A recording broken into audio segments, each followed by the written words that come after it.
Bienvenidos a la Iglesia Palabra Viva. Nuestra misión es hacer discípulos por medio de la palabra, para que vivan y den la vida obedeciendo y enseñando la voluntad de Dios, que es Jesús. Hola, estamos en la clase 22 del seminario de la voluntad de Dios. Y hoy vamos a responder la pregunta: ¿cuál es la obra del Espíritu Santo?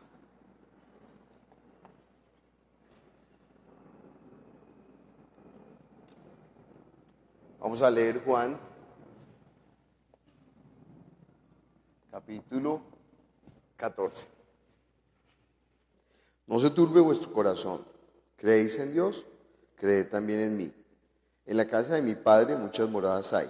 Si así no fuera, yo os lo hubiera dicho. Voy pues a preparar lugar para vosotros. Y si me fuere y os prepararé lugar, vendré otra vez y os tomaré a mí mismo, para que donde yo estoy, vosotros también estéis. Y sabéis a dónde voy, y sabéis el camino. Le dijo Tomás: Señor, no sabemos a dónde vas, ¿cómo pues podemos saber el camino? Jesús le dijo: Yo soy el camino y la verdad y la vida. Nadie viene al Padre sino por mí. Si me conocieseis, también a mi Padre conoceríais, y desde ahora le conocéis y le habéis visto. Felipe le dijo: Señor, muéstranos al Padre y nos basta. Jesús le dijo: ¿Tanto tiempo hace que estoy con vosotros y no me has conocido, Felipe? El que me ha visto a mí ha visto al Padre. ¿Cómo pues dices tú, muéstranos al Padre? ¿No crees que yo soy en el Padre y el Padre en mí? Las palabras que yo os hablo no las hablo por mi propia cuenta, sino que el Padre que mora en mí, Él hace las obras. Creedme que yo soy en el Padre y el Padre en mí. De otra manera, creedme por las mismas obras. De cierto os digo, el que en mí cree las obras que yo hago, Él las hará también, y aún mayores hará, porque yo voy al Padre. Y todo lo que pidiereis al Padre en mi nombre lo haré, para que el Padre sea glorificado en el Hijo. Si algo pidiereis en mi nombre, yo lo haré. Si me amáis, guardad mis mandamientos, y yo rogaré al Padre, y os dará otro Consolador para que esté con vosotros para siempre. El Espíritu de verdad, al cual el mundo no puede recibir, porque no le ve ni le conoce. Pero vosotros le conocéis, porque mora con vosotros y estará en vosotros. No os dejaré huérfanos, vendré a vosotros. Todavía un poco y el mundo no me verá más, pero vosotros me veréis. Porque yo vivo, vosotros también viviréis. En aquel día vosotros conoceréis que yo estoy en mi Padre y vosotros en mí, y yo en vosotros. El que tiene mis mandamientos y los guarda, ese es el que me ama, y el que me ama será amado por mi Padre, y yo le amaré y me manifestaré a él. Le dijo Judas, no el Iscariote: Señor, ¿cómo es que te manifestarás a nosotros y no al mundo? Respondió Jesús y le dijo: El que me ama, mi palabra guardará, y mi Padre le amará, y vendremos a él y haremos morada con él. El que no me ama, no guarda mis palabras, y la palabra que habéis oído no es mía, sino del Padre que me envió. Os he dicho estas cosas estando con vosotros. Mas el Consolador, el Espíritu Santo, a quien el Padre enviará en mi nombre, Él os enseñará todas las cosas y os recordará todo lo que yo os he dicho. La paz os dejo, mi paz os doy. Yo no os la doy como el mundo la da. No se turbe vuestro corazón ni tenga miedo. Habéis oído que yo os he dicho: voy y vengo a vosotros. Si me amarais, os habría regocijado, porque he dicho que voy al Padre, porque el Padre mayor es que yo. Y ahora lo he dicho antes que suceda, para que cuando suceda creáis. No hablaré ya mucho con vosotros, porque viene el príncipe de este mundo, y él nada tiene en mí, para que el mundo conozca que amo al Padre, y como el Padre me mandó, así hago. Levantaos, vamos de aquí. Vamos a orar. Padre Celestial, nosotros te damos gracias por tu palabra, que es la verdad. Estamos aquí reunidos en tu nombre, anhelando todas las cosas que vienen de ti. Te pedimos que tú obres con poder sobre nuestro espíritu en esta hora, Señor. Derrama de tu gracia en nosotros, que podamos entender, que podamos aprender bien para enseñar bien, Señor. Que toda la voluntad tuya, Señor, toda la voluntad que está revelada en la palabra, nos sea manifiesta, para que nosotros podamos entender, Señor, todas las cosas tuyas, para así poder llevar a otros a la vida como nosotros experimentamos la vida. Glorifícate, te lo pedimos en el nombre de Jesús. Amén. Bueno, entonces estamos leyendo en Juan capítulo 14. ¿Quién sería el personaje principal de esa sección? ¿Quién dice, Alejandro? Yo, para mi entendimiento, es el Padre, porque Él está hablando que todo lo que el Padre le ha dado, Él lo está Ajá. transmitiendo. Muy O sea, bien. todo viene del Padre. Muy bien, ¿qué dice Arquímedes? Pues ahí está hablando pues Jesús, pero pues está hablando desde pues, también del Padre. Ajá. ¿Qué dice Pilar? El Espíritu Santo, el Espíritu defensor. Santo. Ajá. Muy bien, ¿qué dicen? Bueno, estamos viendo, ¿no? En este capítulo, Jesús habla muy claro de las tres personas de la deidad, ¿sí? Y muestra también como el rol de cada uno. Él está declarando que el Padre es mayor que él. Muy bien, ¿sí? El Padre es más grande que yo. Y el Padre es el que me ha enviado. Y yo estoy hablando es la palabra del Padre. Y yo hago como el Padre me ha dicho. Y yo rogaré al Padre para que les dé otro consolador. Y el que me ama, mi Padre le amará y vendremos a él y haremos morada en él. Yo voy a la casa de mi Padre a preparar. Jesús está mostrando ahí, ¿qué? Su subordinación al Padre. El Hijo está subordinándose al Padre. Voy a colocar aquí a Jesús. Y él está reconociendo, ¿no? El Padre es más grande que yo. Pero también dice, yo no los voy a dejar huérfanos.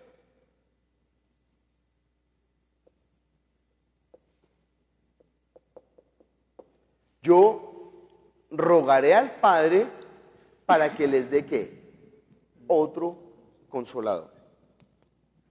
El Espíritu de verdad. Yo rogaré al Padre para que el Padre les dé otro consolador. Y ahora está hablando entonces del Espíritu Santo. No hay un pasaje, bueno, es que Juan capítulo 14 y 15 y 16 está hablando de las tres personas, pero creo que este es el pasaje donde más se va a marcar eso. Ya Jesús nos había dado una pista sobre el Espíritu Santo, ¿no? En Juan capítulo 7, mire conmigo, Juan capítulo 7, versículo 37 al 39, ¿quién lee? El último día de la fiesta era el más importante. Aquel día Jesús, puesto de pie, dijo con voz fuerte, si alguien tiene sed, venga a mí, y el que cree en mí, que beba. Como dice la Escritura, del interior de aquel correrán ríos de agua viva. Con esto Jesús quería decir que los que creyeran en él recibirían el Espíritu, y es que el Espíritu todavía no estaba, porque Jesús aún no había sido glorificado. Ok, entonces dice, ¿no? Que todavía no había venido el Espíritu Santo a estar en ellos. ¿Cómo es que dice la versión que leíste?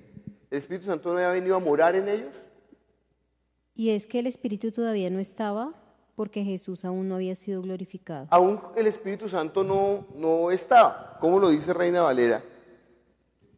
Pues aún no había venido el Espíritu Santo, ¿sí? Porque Jesús no había sido aún glorificado. Y esto es la promesa que ya, eso era lo que había advertido Juan capítulo 7, o es lo que Juan nos está advirtiendo del Espíritu Santo en Juan capítulo 7. Pero ya en Juan capítulo 14, el evangelista nos está diciendo que Jesús está hablando claramente. Dice una cosa Jesús que es tremendamente revolucionaria para unos judíos que están ahí. Le dicen, ¿ustedes creen en Dios? ¿Qué? Crean también en mí. Y ¿cómo es posible que Jesús esté igualando a Dios? Claro, nosotros hoy en día estamos viendo ya desde la fe, o a veces ni siquiera vemos desde la fe, vemos es desde la religiosidad o desde la convicción personal, no desde la fe. La fe es realmente el conocimiento con entendimiento. Entonces nosotros a veces decimos, pues sí, Jesús es Dios, pues nacimos en un hogar donde eso se podía decir, ¿no? Cuando estábamos en el pesebre lo llamábamos el niño Dios, ¿sí? Pero para unos judíos de la época de Jesús, donde Dios es tan sagrado, tan sublime, ¿por qué ellos le tenían tanto respeto a Dios? ¿Por qué creen que le tenían tanto respeto a Dios? ¿Quién tiene una idea? Los judíos, ¿por qué le tendrían tanto respeto a Dios? Los judíos tenían mucho temor de Dios. Los judíos eran, sí, tan celosos con el día del Sabbat, por ejemplo. Elsa, ¿por qué crees que le tenían tanto respeto? Yo pienso que como ellos estaban en las escrituras, conocían todo lo que se había escrito ya en el Antiguo Testamento, todo lo que se había cumplido. Entonces, pues pienso que por eso ellos tenían ese respeto hacia su Dios. Claro, lo que se había cumplido en ellos. Porque como ellos experimentaron, por ejemplo, la deportación a Babilonia, el castigo de Dios, vieron el cumplimiento también de que los volvió y los regresó a los 70 años, ellos sabían que realmente con Dios no se podía jugar, aunque la tendencia era que iban a jugar con Él. Pero por eso los judíos eran tan celosos, por ejemplo, del Shabbat. Ellos eran celosos del Shabbat, porque Dios dijo, mire, como ustedes no guardaron mi día de reposo, no guardaron las fiestas, no guardaron lo que yo les mandé, los voy a llevar 1 año presos por cada año que dejaron de guardar. 70 años estuvieron presos. 70 años despatriados, ¿no? Pero no solamente fue que fueron, no sé si nosotros podríamos entender qué es la deportación. Pero imagínense toda una nación llevada presa, pero no toda la nación, porque a sus caudillos, a sus jefes, a sus príncipes, a sus grandes los mataron, los sacrificaron. Bueno, les quitaron absolutamente todo. Les quitaron el templo, la gloria del templo, entraron a su templo, saquearon los vasos de oro, todo lo quitaron. Y se lo llevaron. El candelabro se lo llevaron. Y estos judíos, después de que Dios les ha dicho, me los voy a llevar y les va a pasar eso, también dice, los voy a regresar. Cuando vuelven, por eso ellos son tan celosos de que todo el mundo guarde el día de reposo. Porque como los castigó por eso, entonces están pendientes que Dios no nos vuelva a castigar. Tenían mucho respeto. Pero a una cosa, ¿a Dios qué? No lo habían visto. Ellos no habían visto jamás a Dios. Entonces ellos sabían que aunque Dios había obrado, porque conocían el actuar de Dios, los judíos, pero a Dios no lo habían visto jamás. Y entonces Jesús les está diciendo, mire, si ustedes creen en Dios, ¿qué? Crean también en mí. Bueno, todavía no es tan contundente. Imaginemos, nosotros creemos en Jesús, ¿sí? Creemos de corazón en Jesús, le hemos entregado la vida, le hemos apostado nuestra vida a Jesús. Y yo les dijera a ustedes, ¿ustedes creen en Jesús? Crean también en mí. ¿Qué hacen ustedes? Pues cogen la silla, me pegan y se van inmediatamente. Porque uno dice, este irrespetuoso, este bobo, ¿cómo se atreve a compararse con Jesús? ¿Sí?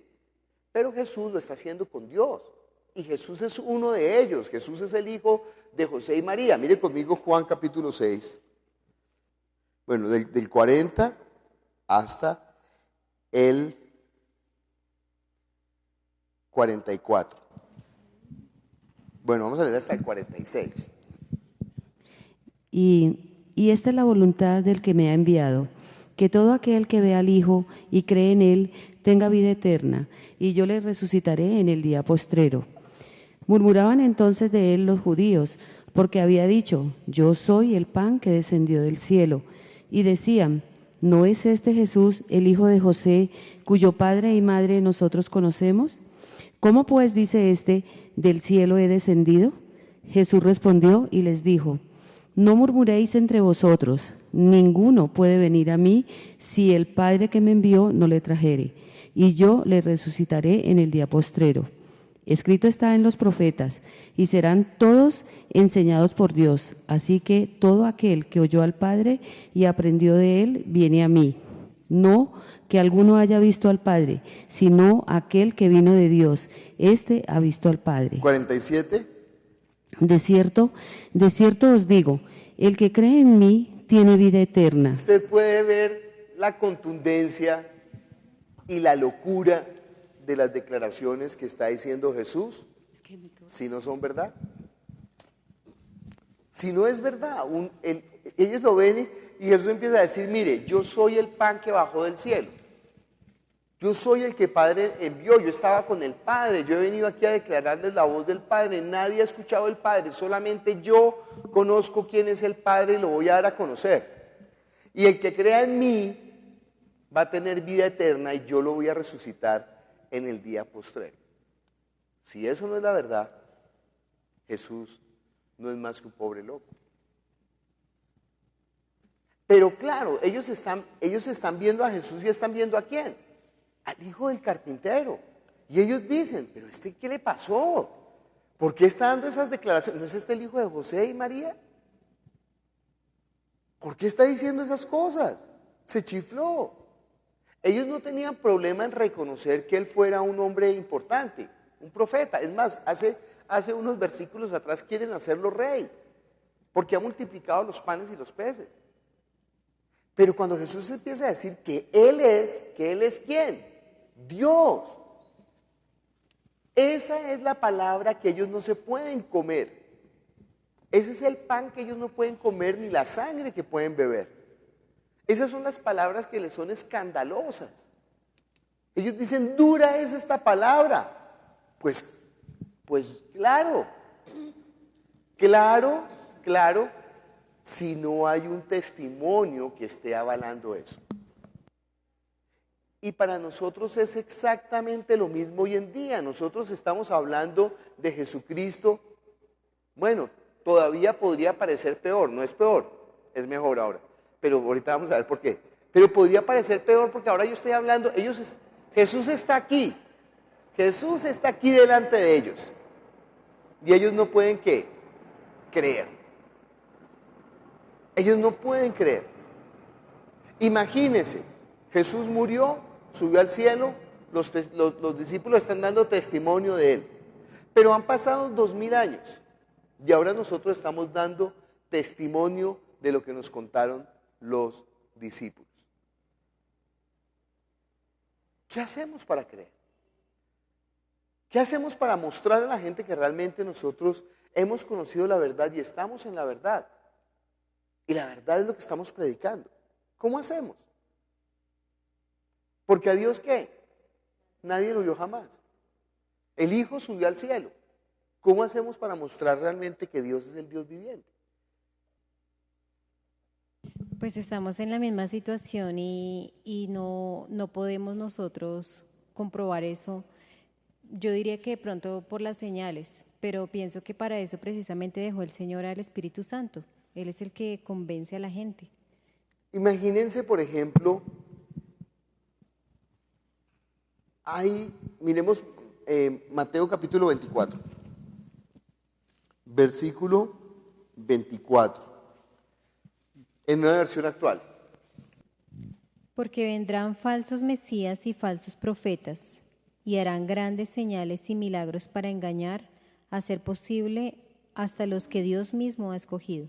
Imagínense, esa es la advertencia del Señor. Mire, se van a levantar falsos ungidos, falsos profetas, y harán grandes señales. Mire conmigo 2 Tesalonicenses 2:9. En cuanto a ese malvado, vendrá con la ayuda de Satanás, llegará con mucho poder y con señales y milagros falsos. 10. Y usará toda clase de maldad para engañar a los que van a la condenación, porque no quisieron aceptar y amar la verdad para recibir la salvación. Entonces tiene que gran poder y señales y prodigios mentirosos. Entonces, las señales serán una garantía. La palabra. ¿Por qué la palabra, mi querida Elsa? Yo pienso que hemos visto ya que la palabra es la verdad, ¿no es cierto? Entonces no necesitamos la señal. No, pero un momento, porque nosotros no podemos partir de una fe ciega o de un presupuesto establecido porque quisimos establecerlo, porque sí, no. Si nosotros partimos de un presupuesto, ese presupuesto tiene que tener razonamiento para que, en primer lugar, mire, ¿cuál es el problema de la mayoría de la gente? La mayoría de la gente tiene una religión y tiene una fe ciega, aunque no existe una fe ciega, eso es más bien una convicción personal. Como tienen una fe ciega y como tienen una religiosidad y como tienen una convicción personal, ellos no pueden dar la vida por eso. Ellos no pueden sustentar la vida de fe. Cuando vienen las tribulaciones, cuando vienen los problemas, dice la palabra, como no tiene raíz, ¿qué? Se secan y mueren prontamente. Entonces si nosotros decimos, por ejemplo, imagínense, nosotros le decimos a una persona, yo creo en la palabra, y entonces me dice el musulmán, yo creo en el Corán. Yo creo en Jesucristo, yo creo en Mahoma. Pero es que Jesús es el Hijo de Dios. Dice, no, Él es un profeta, pero Mahoma es el último profeta. Pero por ejemplo... Entonces, ¿por qué dices la palabra? Porque ya lo vimos anteriormente, dijimos que, pues, que la palabra, creemos en nosotros en eso, porque en el Antiguo Testamento se dio como la vista panorámica que dice usted, donde se sustenta todo lo que habría de venir, ¿no es cierto? Dijimos que era como la sombra de lo que era Jesús. ¿Y qué era lo que iba a venir? Jesús. Ok, muy bien. Sí, Entonces nosotros estamos diciendo, Pili dijo, por las señales del Espíritu. Pero resulta que estamos viendo, hay señales mentirosas. Tú estás diciendo por la palabra. ¿Por cuál palabra? Entonces estás diciendo por lo que se escribió en el Antiguo Testamento. Entonces vamos a quitar palabra. Lo que se cumplió. Nosotros ya tenemos que empezar a diferenciar un poco en esto y vamos a decir escrituras. Escritura. ¿Por el qué? Por el cumplimiento de las escrituras. ¿En quién? En Jesús. En Jesús. Pero hay un problema. ¿Quién nos está diciendo cuál es el cumplimiento de esas escrituras? Los profetas, no. ¿Quién nos está diciendo que esas escrituras se cumplieron en Jesús? Muy bien, los discípulos. Los discípulos están dando el testimonio. Nosotros no tenemos el escrito de Jesús, ni tenemos a Jesús aquí para que nos diga, mire, es así. Ellos sí. Pero nosotros estamos recibiendo es el testimonio de estas personas.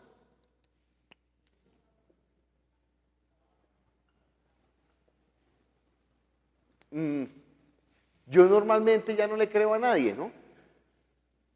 Porque todo es una mentira. Entonces, ay, sí sabe que. Yo digo, ¿dónde lo leyó? No, es que. Y nosotros todo el tiempo estamos afirmando las cosas sin ni siquiera tener la comprobación. Entonces afirmamos, sí, pero ¿dónde lo leyó? ¿Usted por qué sabe eso? No, pues porque yo escuché. No, pues, ¿dónde escuchó? No, usted mismo una vez lo dijo. Pero eso no tiene, no, muéstreme dónde. ¿Quién lo dice? ¿Por qué lo dice? Entonces, nosotros estamos creyendo en lo que ellos están diciendo que Jesús hizo, dijo y vivió. Y lo que ellos están diciendo que Jesús dijo, hizo y vivió, ellos están diciendo que es conforme ¿a qué? A las Escrituras.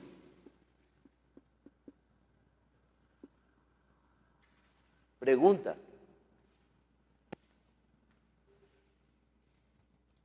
¿Cómo sabemos que eso es verdad? ¿Cómo sabemos que esta gente no se inventó eso? Que ellos hicieron una revelación posterior. Yo escribo un libro de Alejandro y digo, Alejandro era judío, nació en Belén, su padre era de la tribu de Judá y él murió y le pagaron 30 monedas como está escrito en la profecía. Ustedes saben, ¿no? Corrientes de la teología enseñan eso. Corrientes de la teología dicen que los discípulos falsificaron, inventaron la palabra que dieron para ajustar en Jesús las profecías. Entonces, ¿cómo sabemos que es verdad? Un momento, no, primero Adriana que levantó la mano y después Pilar. En primer lugar, porque por la propia ley de los judíos, ellos tenían que poner de garantía su propia vida por el testimonio que estaban dando. Pero imagínense, hoy en día la gente miente como le da la gana y no les importa y están colocando su cuello y dicen, no, pues mire, esto es verdad. Y si lo van a meter preso, y no, así es. En el caso de los judíos, era un pueblo, por lo mismo que estabas hablando al principio de la clase, el celo que ellos tenían por la ley era de tal magnitud que realmente los iban a matar y de hecho los mataron por sus testimonios. Bueno, yo les voy a contar de alguien que tenía más celo que los discípulos. ¿Quiénes? Los fariseos. ¿Y sabe qué hicieron los fariseos? Mintieron para matar a Jesús.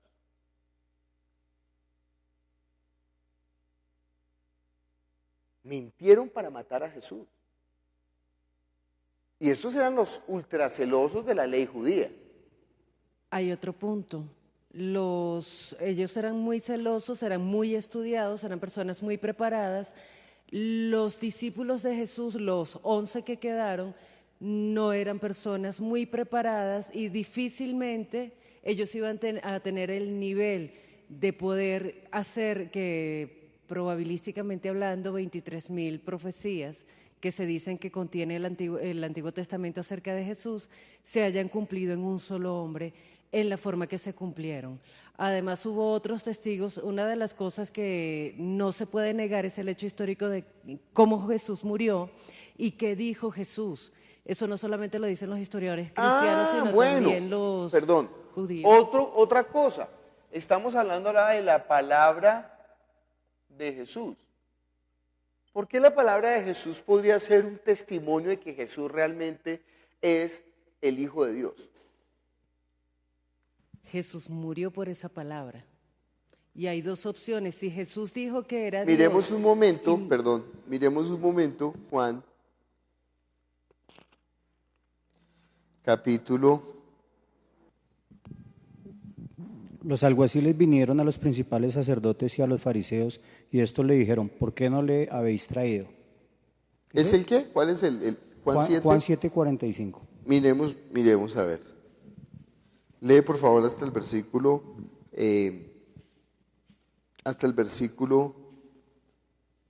47. Los alguaciles vinieron a los principales sacerdotes y a los fariseos, y estos le dijeron: ¿por qué no le habéis traído? Los alguaciles respondieron: jamás un hombre alguno ha hablado como este hombre. Entonces los fariseos les respondieron: ¿también vosotros habéis sido engañados? Bueno, entonces ellos están diciendo: mire, es que las palabras de Jesús no tienen parangón. Esas palabras tienen un sentido diferente, una autoridad diferente. Imagínense lo que acabamos de leer, por ejemplo, Jesús hablando, diciendo: mire, el que crea en mí no tendrá muerte eterna, sino que lo resucitaré en el día postrero. El que cree en mí tiene salvación, porque yo soy el que estaba con el Padre, escuchó sus palabras y ahora se las estoy dando a conocer. Perdóneme, pero se necesita o estar muy loco o ser verdad para poder hablar eso. Pero ¿por qué la gente está creyendo esa palabra de Jesús? ¿Por qué la gente está recibiendo esa palabra como que, bueno, algunos la reciben y otros no? Porque es palabra viva. Porque es palabra viva. Algunos la reciben como palabra viva, otros no la reciben como palabra viva. Por eso es que la mayoría, imagínense, estos 5,000 que lo siguen y que querían hacerlo rey, ¿qué pasó con esos 5,000? Chao. Pero además con los discípulos de Jesús. ¿Son los 70? ¿Son esos 70 que han ido y echado fuera demonios? Dice que desde entonces los discípulos no quisieron andar ya más con él. ¿Por qué qué? Porque no ve que Jesús no está diciendo lo que ellos quieren oír. ¿No ve que ese es el problema? Que si Jesús no habla lo que nosotros queremos, miren, nosotros queremos un Jesús como nos lo quiere vender Hollywood, porque ese Jesús es más bonito. Un Jesús más humano, más humanista, perdón. Un Jesús más humanista. Un Jesús más amoroso, como Barney. Un Jesús ese Jesús que entra en el templo y lo saca a juguete, no nos gusta. Ese Jesús que le dice a la mujer sirofenicia: yo no voy a dejar el pan de los hijos a los perros, no nos gusta. Ese Jesús que le dice a su colaborador más cercano: apártate de mí, Satanás, no nos gusta. Ese Jesús que le dice a la gente: ¿sabe qué? No les voy a dar más pan y más peces, porque ustedes están detrás del pan y de los peces. Ese Jesús que no nos gusta. Porque ese Jesús es un Jesús malvado, eso es un Jesús malo. Jesús, ¿qué te cuesta multiplicar los panes y los peces? No seas tacaño, a ti no te cuesta nada. Tú bendices y se multiplican. Entonces, ¿por qué no le vas a dar de comer a los hambrientos?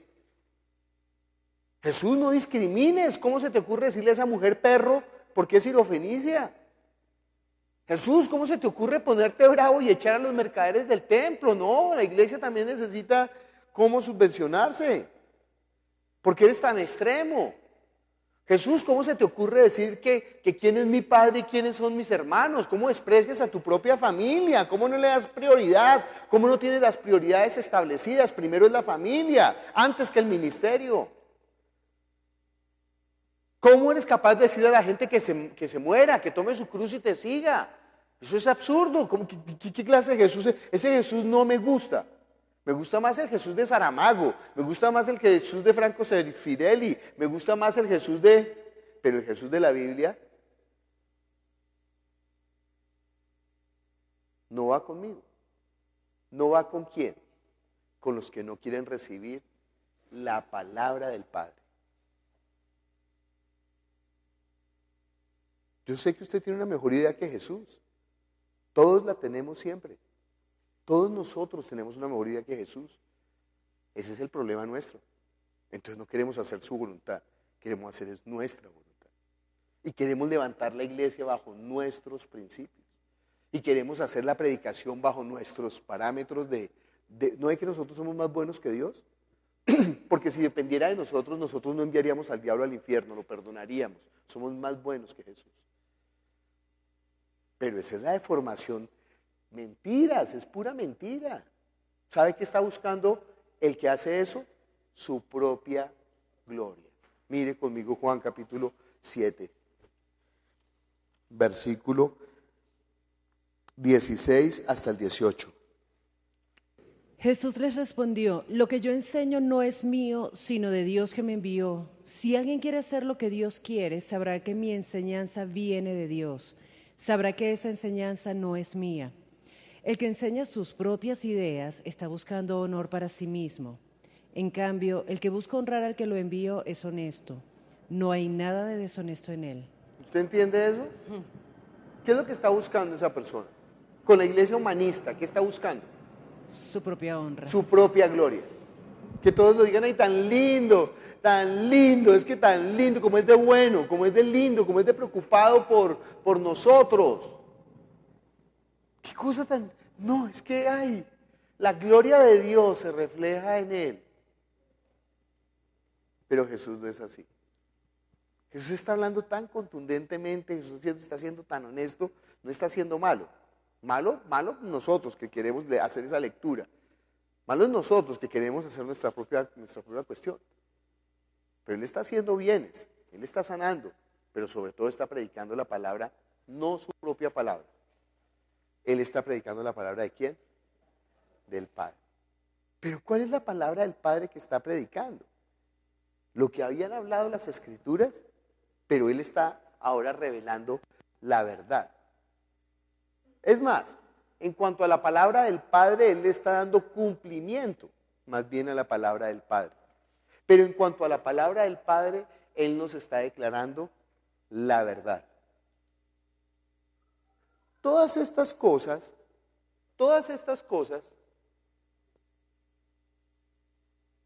que es lo mismo que decir, todas estas cosas son las que hacen que nuestra fe tenga un fundamento ciertísimo. No podemos separar. Nosotros no podemos solamente hacer una argumentación filosófica, histórica, correcta para demostrar que Jesús es el Mesías. Olvídese. ¿Por qué no se puede con eso? Mire un momento Juan capítulo 5. Juan 5, 31 al 36. ¿Quién lee? Si solo yo testifico a mi favor, nadie está obligado a aceptarlo. Pero hay alguien más que testifica a mi favor, y sé que su testimonio acerca de mí es cierto. Ustedes enviaron mensajeros para escuchar a Juan, y él les dio un testimonio verdadero. Pero yo no necesito que un hombre dé testimonio acerca de mí. Yo solo les digo esto para que ustedes puedan ser salvos. Juan fue como una lámpara encendida que iluminaba al pueblo, y ustedes se alegraron de disfrutar su luz por un tiempo. Pero yo tengo un testimonio de más valor que el de Juan. Las obras que yo hago son mi testimonio. El Padre me dio estas obras para hacer, y ellas demuestran que Él me envió. Hasta el Padre que me envió ha testificado a mi favor. Ustedes nunca han oído su voz ni han visto cómo es Él. El mensaje de mi Padre no vive en ustedes porque no creen en quien Él envió. Ustedes estudian las Escrituras con mucho cuidado porque piensan que en las Escrituras les dará la vida eterna, pues esas mismas Escrituras son las que dan testimonio de mí. Pero ustedes no quieren venir a mí para tener esa vida. Impresionante como él está hablando. Es que no está, sí, él no está dudando, sí, hay unas películas que muestran a Jesús dudando de quién es él. Ay, no. Jesús puede sentir miedo ante la cruz, pero no duda quién es él. Jamás va a dudar quién es él. Lo que uno no va a ver nunca en las Escrituras es, Jesús pregunta, ¿será que yo soy el Mesías o yo me estoy creyendo el cuento? No, ¿usted cómo va a creer esas películas? Cuando uno lee los evangelios se está dando cuenta del testimonio que están dando, que él tiene una convicción absoluta. ¿Cuál es su convicción absoluta? Que él es el Hijo de Dios. Y eso es lo que los otros, voy a colocar aquí los otros, no pueden recibir. Si él dice que es el Mesías, no tiene problema. Si él dice que es un profeta, no tiene problema. Si él dice que lo que no pueden recibir es que él es el Hijo de Dios a quienes ellos están viendo. Ese es el testimonio que están dando ellos acerca de Jesús. Mire conmigo, primera de Juan, capítulo 1, versículo 1 al 4. Les escribimos acerca de lo que siempre ha existido. Lo hemos oído, lo hemos visto con nuestros propios ojos. Lo hemos observado y lo hemos tocado con nuestras propias manos. Hablamos de aquel que es la palabra que da vida.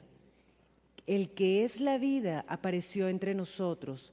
Lo vimos y por eso damos testimonio acerca de él. A ustedes les anunciamos que él es la vida eterna que estaba con el Padre. Lo que hemos visto y oído acerca de él, ahora le anunciamos a ustedes. Lo que hemos visto y oído se lo anunciamos también a ustedes, para que tengan compañerismo con nosotros, así como nosotros tenemos compañerismo con el Padre y con su Hijo Jesucristo. Les escribimos esto para aumentar al máximo nuestra alegría. ¿Ustedes saben qué significa ese compañerismo? Ahí traduce como muy liviana la palabra compañerismo, pero es la comunión es la vida en el Espíritu. Como nosotros tuvimos la comunión, entonces nosotros le estamos contando esto para que también ustedes, o sea nosotros tenemos la misma comunión que ellos tuvieron con el Hijo. Y el Hijo tiene la misma comunión ¿con quién? Con el Padre. Entonces que nosotros seamos uno, está diciendo el Hijo en Juan 17. Así, Padre, como tú en mí y yo en ti, que ellos también sean uno con nosotros. ¿Cómo? ¿Cómo se puede recibir ese testimonio? ¿Quién es el que da el testimonio acerca del Hijo? ¿Sí? ¿Quién es el que da el testimonio? Hay un problema. Bueno, el Padre dio testimonio. Pasado. ¿Por medio de qué? De la palabra, de las Escrituras. Esa es la palabra del Padre. Y el Hijo está haciendo el cumplimiento de la palabra del Padre. ¿Cómo hace el Hijo para cumplir la palabra del Padre? Mire conmigo Mateo capítulo 12, versículo 28. En cambio, si expulso a los demonios por medio del Espíritu de Dios, eso significa que el reino de Dios ha llegado a ustedes. Mire Hechos 10, 38 al 40. Me refiero a Jesús de Nazaret, cómo lo ungió Dios con el Espíritu Santo y con poder, y cómo anduvo haciendo el bien y sanando a todos los que estaban oprimidos por el diablo, porque Dios estaba con él. Nosotros somos testigos de todo lo que hizo en la tierra de los judíos y en Jerusalén. Lo mataron, colgándolo de un madero, pero Dios lo resucitó al tercer día y dispuso que apareciera. Muy no bien. a todo el pueblo. Miremos Hechos capítulo 1, versículo 2. Hasta el día que fue llevado al cielo, luego de darles instrucciones por medio del Espíritu Santo a los apóstoles que había escogido. Entonces, ¿de dónde sacó Jesús los mandamientos para los apóstoles? ¿Se los inventó? ¿Quién le da la revelación estando él en forma de hombre? ¿Ah? Espíritu Santo. Ahí dice el Espíritu Santo. ¿Y quién le da los poderes? ¿Quién le da las potencias? ¿Quién le da las señales y los prodigios? ¿Quién? El Espíritu Santo. El Espíritu Santo. ¿Y quién le da la capacidad de que por medio de su palabra, como decía Jorge, la palabra viva, que ellos puedan recibir eso? Mire Lucas capítulo 4. Lucas capítulo 4, versículo 18 hasta el 19. El Espíritu del Señor está sobre mí por cuanto me ha ungido para anunciar buenas nuevas a los pobres. Me ha enviado a proclamar libertad a los cautivos y a dar vista a los ciegos, a poner en libertad a los oprimidos, a pregonar el año del favor del Señor. Ese es el Espíritu de Dios sobre quién? Sobre Él. ¿Quién está dando testimonio que Él es? ¿Quién? El Espíritu Santo. Y el Espíritu Santo está dando testimonio que Él es al estar dándole la capacidad para cumplir con la palabra del Padre. Por eso él dice, mire, si no me creen por mi palabra, créanme que, ¿por qué? Por mis obras. O si no crean por las Escrituras, por la palabra del Padre. Pero son las tres cosas. Yo no puedo separar, decir, mire, es que es por la, no. El Espíritu Santo. El Espíritu Santo fue el que vino sobre María para que María diera cumplimiento de que la Virgen iba a tener un hijo. El Espíritu Santo es el que cumplirá el mayor testimonio acerca de Jesús para demostrar que Él es el Hijo de Dios. ¿Cuál es ese mayor testimonio? Romanos capítulo 1. Versículo desde el 1 hasta el 4. Pablo, siervo de Jesucristo, llamado a ser apóstol, apartado para anunciar el Evangelio de Dios, que por medio de sus profetas ya había prometido en las Sagradas Escrituras.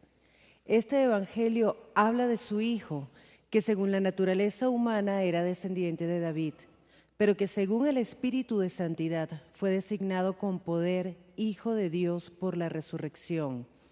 Él es Jesucristo nuestro Señor. Entonces,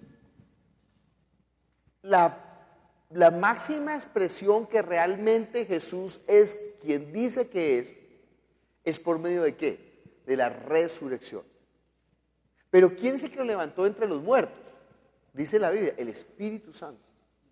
Mire conmigo Romanos capítulo 8, versículo 11.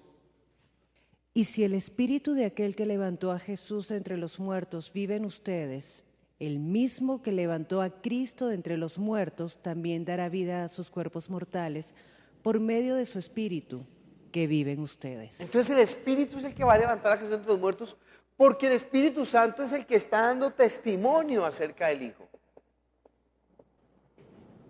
La obra del Espíritu Santo es la creencia, la fe en el Espíritu Santo es algo exclusivo de los que realmente profesan y viven la fe en Jesús, porque a mí me resulta sumamente difícil explicarle a alguien que no cree o que cree muy vagamente en el Hijo, explicar la obra del Espíritu Santo. Por eso mismo que tú siempre te has mofado de eso, que sienten como que es una fuercita que viene de afuera. ¿Cómo se le explica a una persona que está entrando al camino de la fe cuál es la obra del Espíritu Santo? Bueno, en cuanto a que el Espíritu Santo solamente se manifiesta a los creyentes, lo decimos porque lo dice la palabra, ¿no? Juan capítulo 14, 17 al 19. El Espíritu de la verdad, a quien el mundo no puede aceptar porque no lo ve ni lo conoce, pero ustedes sí lo conocen porque vive con ustedes y estará en ustedes. No los voy a dejar huérfanos, volveré a ustedes. Dentro de poco el mundo ya no me verá más, pero ustedes sí me verán, y porque yo vivo, también ustedes vivirán. 20. En aquel día ustedes se darán cuenta de que yo estoy en mi Padre y ustedes en mí, y yo en ustedes. 21. ¿Quién es el que me ama? El que hace suyos mis mandamientos y los obedece. Y al que me ama, mi Padre lo amará, y yo también lo amaré y me manifestaré a él. 23. Bueno, 22 y 23. Judas, no el Iscariote, le dijo, ¿por qué, Señor, estás dispuesto a manifestarte a nosotros y no al mundo? Le contestó Jesús, el que me ama obedecerá mi palabra, y mi Padre lo amará, y haremos nuestra vivienda en él. Versículo 24. El que no me ama no obedece mis palabras, pero estas palabras que ustedes oyen no son mías, sino del Padre que me envió. Todo esto lo digo ahora que estoy con ustedes. 26. Pero el Consolador, el Espíritu Santo, a quien el Padre enviará en mi nombre, les enseñará todas las cosas y les recordará todo lo que les he dicho. No es posible que el Espíritu Santo venga a morar en una persona que no cree.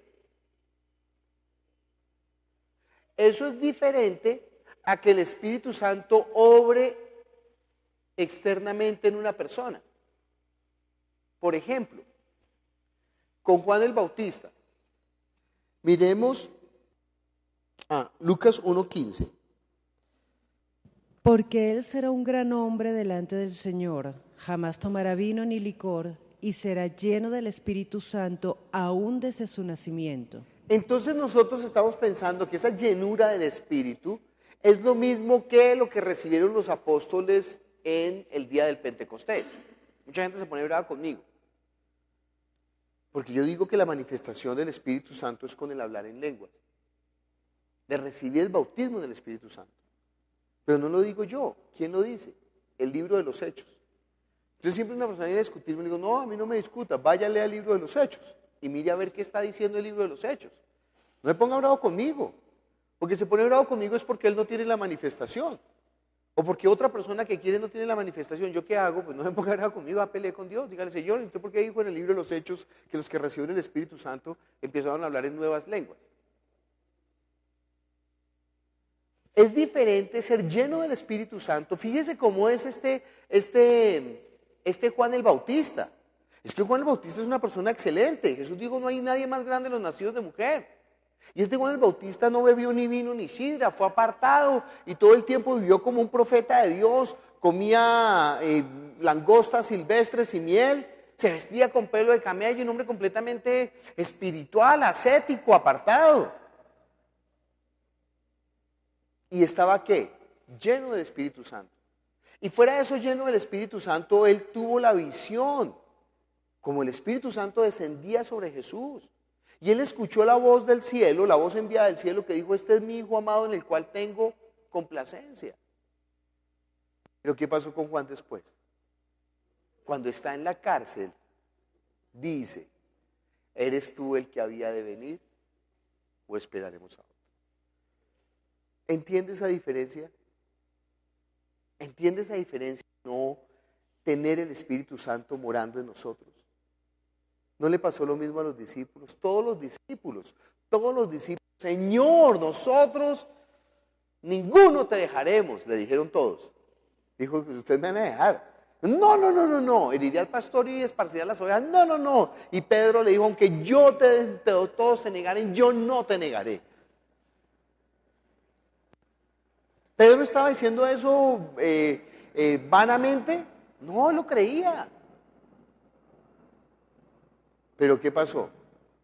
Apenas sucedió la captura de Jesús, todos lo dejaron. Juan salió corriendo desnudo.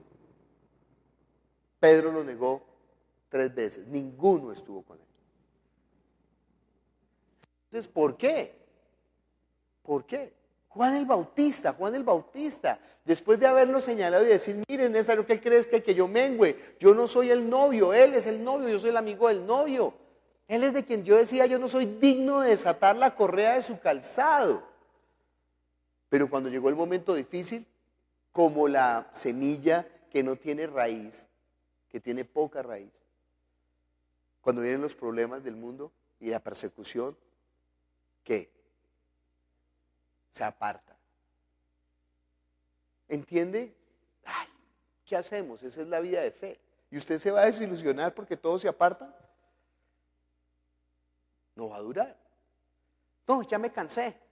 ¿Por qué? Porque la gente no hace lo que yo quiero, viejo. A usted no le importa que la gente haga lo que usted quiere. Usted haga lo que Dios le mandó a hacer a usted. ¿Con fruto o sin fruto? Usted va a ser obediente a la palabra del Señor. He decidido seguir a Cristo. En la cruz delante y el mundo atrás. Y aunque nadie me acompañe, le seguiré.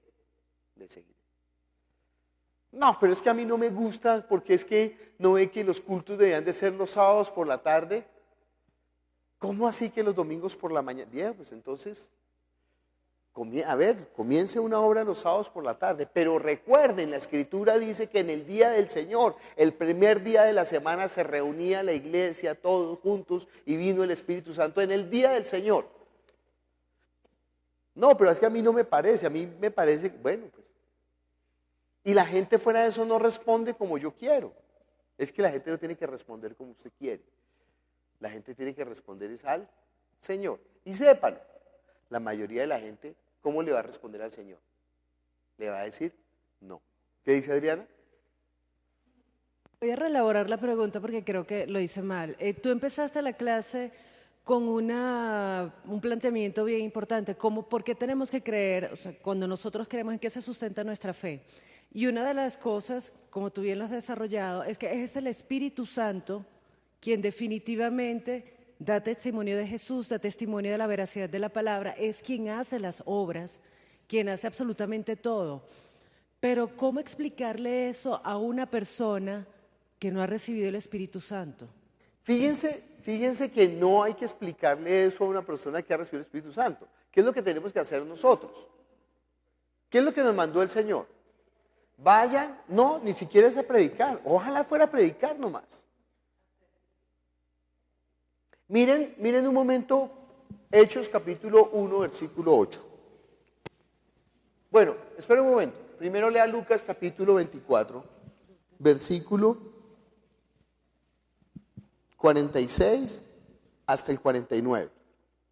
Esto es lo que está escrito, les explicó, que el Cristo padecerá y resucitará el tercer día, y en su nombre se predicarán el arrepentimiento y el perdón de pecados a todas las naciones, comenzando por Jerusalén. Ustedes son testigos de estas cosas. Ahora voy a enviarles lo que ha prometido mi Padre, pero ustedes quédense en la ciudad hasta que sean revestidos del poder de lo alto. Miren lo que les digo, o sea que no se vayan, no salgan, quédense tranquilos, aquí quietos, hasta que no sean investidos de poder de lo alto. Hechos 1:8.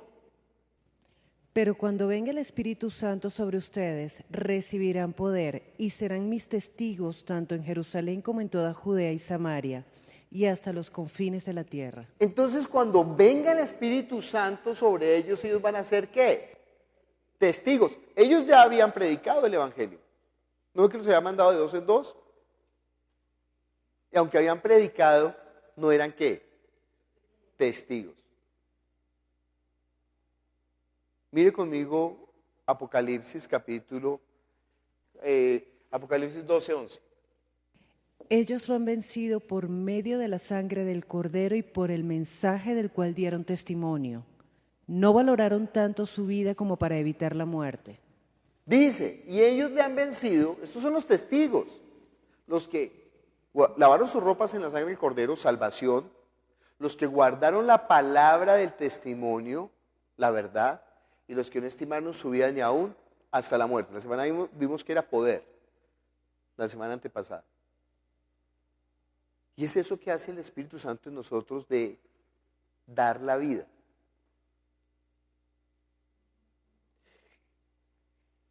Juan el Bautista había dado testimonio acerca de Jesús.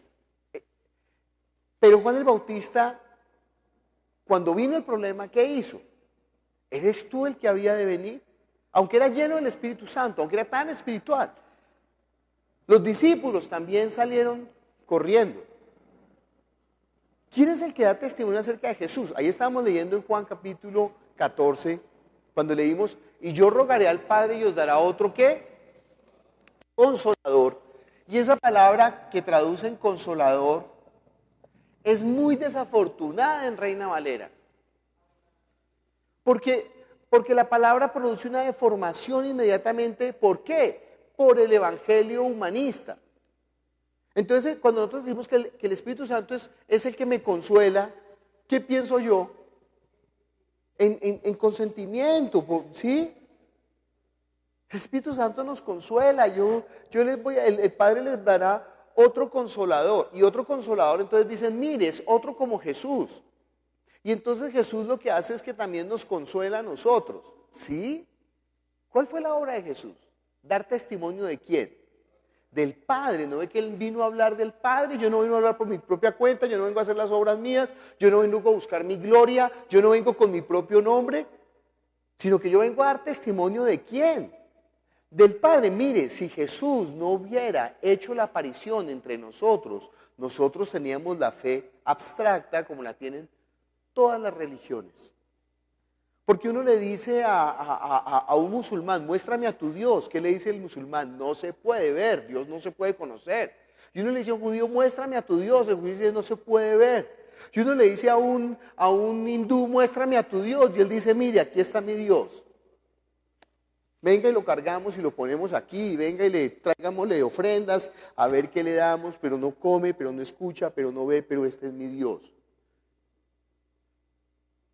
Porque no ve que no creer en lo que no se ve es demasiado difícil. Creer en lo que no se tiene la tangencialidad, en lo que no se toca, en lo que no se percibe, en lo que no se experimenta, no ve que entonces no es una fe, sino que es una, ¿qué? Una convicción. Es una idea que uno mismo se está elaborando para poder tener una aspiración de un consuelo. ¿No ve que la gente va y le prende las velas a las imágenes, pero sigue con la preocupación? ¿No ve que la gente después de que ora sigue llorando? ¿Por qué? Porque no cree. Entonces la persona necesita algo físico. Yo tengo que subir de rodillas hasta la montaña para obligar al Dios que me obedezca porque necesito algo tangible, necesito algo físico. No se sienta mal. Esos somos los seres humanos y Dios lo sabe. Y por eso Dios, ¿qué? Se manifestó. Se manifestó. Dios dio la presencia real. ¿Cómo? Por medio de su Hijo Jesucristo. Si nosotros no podemos creer en el que vimos, no podemos creer en el que no vimos. Si alguna persona dice que cree en Dios, pero no cree en el Hijo, miente.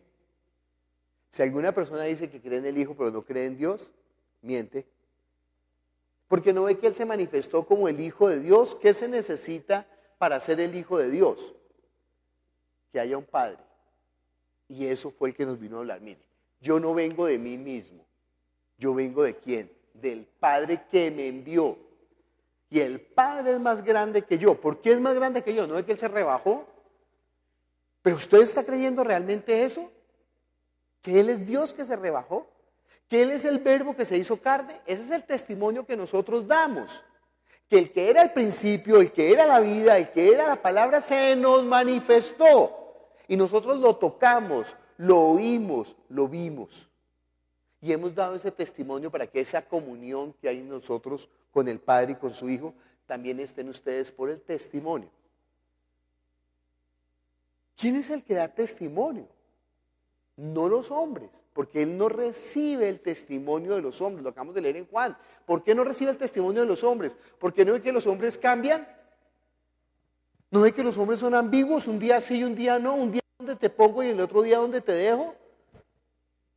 Cuando una persona no tiene la fe, sino que tiene la religión, entonces eso lame el piso del lugar y entrega la vida y sacrifica. ¿Hasta cuándo? Hasta cuando lo meten a la cárcel. Y cuando lo meten a la cárcel, ¿qué dice? Fue inútil servirte. ¿Eres tú el que había de venir? Y fíjense Jesús cómo es de fregado. No le da testimonio a Juan. Le dice, vayan y díganle a Juan que crea las obras del Padre.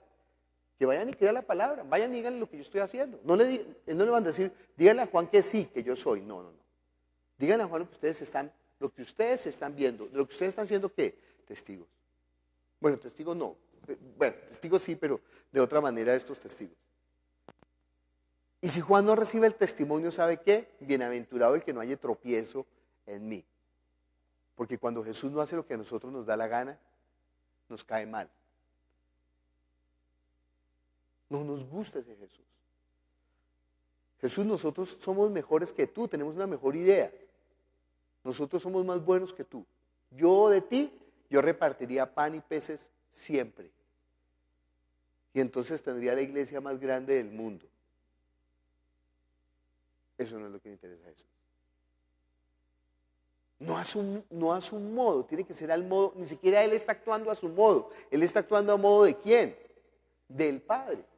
Cuando la palabra dice yo enviaré otro consolador, esa palabra consolador es muy desafortunada porque en el evangelio humanista nos hace pensar ¿en quién? En nosotros. Pero ¿de quién es el que el Espíritu Santo está? Miremos otras versiones a ver cómo dice consolador. La palabra en griego es paráclito o paracleto. Entonces dice consolador en Reina Valera. Pero otra versión, ¿qué dice? ¿Qué dicen otras versiones? Juan capítulo 14. Aquí dice paráclito en Jerusalén. Y hay un asterisco y entonces dice aquí en el versículo paráclito. Es decir, abogado, asistente y consejero. ¿Qué otra palabra tienen por ahí? Defensor. Defensor. ¿Qué otra palabra? ¿No hay más? ¿Cómo? El ayudador. Otra. Abogado defensor. Entonces el problema es que en la mayoría, de las acepciones que le están dando a la palabra, de las traducciones que le están dando a la palabra paráclito, está viendo es con nosotros. Él es nuestro consolador, Él es nuestro abogado, Él es nuestro asistente, Él es nuestro consejero, Él es nuestro ayudador, Él es nuestro defensor. La mejor palabra sería defensor. Pero ojo, ¿defensor de quién? Mire conmigo Juan 14, 26. ¿Qué dice? Sin embargo, cuando el Padre envía al abogado defensor como mi representante, es decir, al Espíritu Santo, Él les enseñará todo y les recordará cada cosa que les he dicho. Bueno, ¿qué es lo que nos va a enseñar? La palabra de Jesús. ¿De quién estaba hablando Jesús? Del Padre, no de nosotros. Y les recordará todo lo que yo les he dicho. ¿Qué es lo que tiene que recordarnos? Su mandamiento. ¿Cuál es su mandamiento? Que creamos en Él. ¿En quién? En Jesús. Mire conmigo Juan capítulo 15, versículo 26 y 27. A ustedes yo les enviaré al abogado defensor, el Espíritu de verdad. Él vendrá del Padre y dará testimonio acerca de mí. Y también ustedes deben dar testimonio de mí, porque han estado conmigo desde el principio de mi ministerio. ¿De quién es que está dando testimonio del Espíritu Santo? De Jesús. Versículo 14 del 16. Me glorificará porque contará todo lo que reciba de mí. Todo lo que le pertenece al Padre es mío. Por eso dije, el Espíritu les dirá todo lo que reciba de mí. Él me glorificará porque tomará de lo mío y os lo hará saber. ¿De quién está dando testimonio del Espíritu Santo? ¿A quién está defendiendo? A Jesús.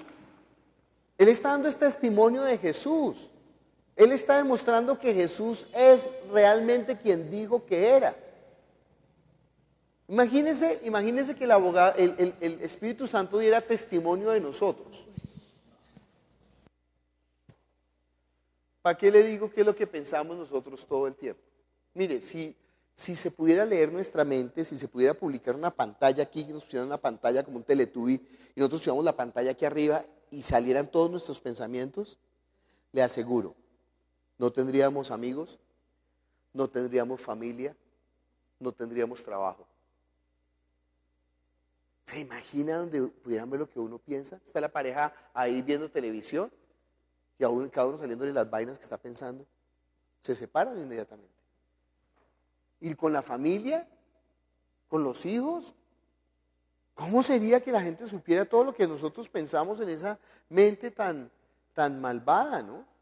Es que es la corrupción de la mente. Esa es nuestra condición. Y que el abogado dijera, que el Espíritu Santo dijera, mire tan bueno que es Él. No, el Espíritu Santo está en nosotros no necesitamos un defensor. Nosotros necesitamos realmente es un abogado. Porque ¿qué es lo que hace un abogado? Que aunque la persona sea culpable, por lo menos la pena no le sea contada tan grave. Y nosotros sí tenemos un abogado. ¿Cuál es el abogado? Mire conmigo, 1 de Juan capítulo 1, versículo 8 hasta el 2:1. Si afirmamos que no tenemos pecado, lo único que hacemos es engañarnos a nosotros mismos y no vivimos en la verdad. Pero si confesamos nuestros pecados a Dios, Él es fiel y justo para perdonarnos nuestros pecados y limpiarnos de toda maldad. Si afirmamos que no hemos pecado, llamamos a Dios mentiroso y demostramos que no hay lugar para su palabra en nuestro corazón. Mis queridos hijos, les escribo estas cosas para que no pequen. Pero si alguno peca, tenemos un abogado que defiende nuestro caso ante el Padre. Es Jesucristo, el que es verdaderamente justo. Entonces, claro, nosotros no necesitamos un defensor, necesitamos un abogado. Pero el Espíritu Santo sí es el defensor ¿de quién? De Jesús, porque el Espíritu Santo es que Él está demostrando que realmente Él es quien dijo que es. Porque imagínense, yo digo, yo soy el Hijo de Dios. Bueno, entonces está bien. Entonces muéstremelo con qué. Con muchas cosas. Con sus obras, con sus palabras, con sus hechos. Resulta que Jesús por Él mismo no podía hacer eso. Sino que todo lo hizo ¿por qué? Por el Espíritu Santo que estaba en Él. Y por el Espíritu Santo es que está dando cumplimiento. Y el Espíritu Santo es el que está haciendo que se esté dando cumplimiento de Él. El Espíritu Santo fue el que lo levantó de entre los muertos. El Hijo nos está dando testimonio ¿de quién? Del Padre que no vemos. Y cuando nosotros creemos en el Hijo, ¿qué creemos del Hijo? No creer como creían ellos que era un profeta, sino que Él es el ¿qué? El Cristo, el Hijo de Dios. Entonces necesitamos creer esto del Hijo. Necesitamos creer esto del Hijo. ¿Quién es el Cristo? Que Él es el que paga por nuestros pecados. ¿Usted sabe cuál es la muerte más oprobiosa para la época de Jesús? Es la muerte de la cruz. Esa muerte, lo que pasa es que como nosotros nacimos en la religión y la cruz la convirtieron en un elemento de piedad, pero jamás fue un elemento de piedad. La cruz era una cruz, es maldita, la cruz es un elemento maldito, la cruz es maldita. Imagínense que uno le diga a un religioso, oiga, ¿usted no sabe que la cruz es maldita? Imagínense, se hacen la señal de la cruz y adoran a la cruz y besan a la cruz, porque no estamos entendiendo. ¿Cuál sería la muerte más escabrosa de lo que nosotros hemos sabido hoy en día? En Colombia, la motosierra, ¿no? La motosierra. Es que mataron a gente con motosierra viva, la descuartizaron viva con una motosierra. Eso es asqueroso, eso es completamente oprobioso. Imagínense que nosotros cargáramos una motosierra aquí en una cadena y ¡ay, la motosierra! Bueno, hay quienes están cargando la motosierra. Hay quienes están adorando el instrumento de maldad. Pero ¿qué dice Gálatas capítulo 3? Mire, versículo 13, ¿qué dice? Pero Cristo nos ha rescatado de la maldición dictada en la ley. Cuando fue colgado en la cruz, cargó sobre sí la maldición de nuestras fechorías. Pues está escrito, maldito todo el que es colgado en un madero. ¿Ustedes saben por qué lo mataron colgando del madero? Para que nadie lo siguiera. Porque es la cruz vergonzosa, es la muerte vergonzosa, es la muerte que no tiene... Entonces toda la gente se avergonzaría ahí. ¿Cómo murió su héroe? En una cruz, no. Eso no lo concebiría nadie. Aún hoy en día en Medio Oriente morir colgado de una cruz es horroroso. ¿No ve Estados Unidos cómo son de inteligentes? Que para poder deshacer el héroe que fuera Hussein, ¿cómo lo mataron? Colgándolo. ¿Para qué? Para que él sea maldito, porque es maldito todo aquel que es colgado. Y entonces ya al ser un maldito ya la gente no lo sigue como héroe. Entonces ellos tenían la muerte vergonzosa. Nadie diría, ¿cómo murió su familiar? En una cruz nadie diría eso, nadie lo diría. Era la muerte más vergonzosa que se podía sufrir. ¿Cómo vamos a nosotros a creer en una persona que está muriendo en esa muerte vergonzosa? ¿Cómo nosotros podíamos creer en un hombre que fue declarado ¿qué? Culpable. ¿Quién lo declaró culpable? ¿Quién fue el que declaró culpable a Jesús? ¿Se acuerda?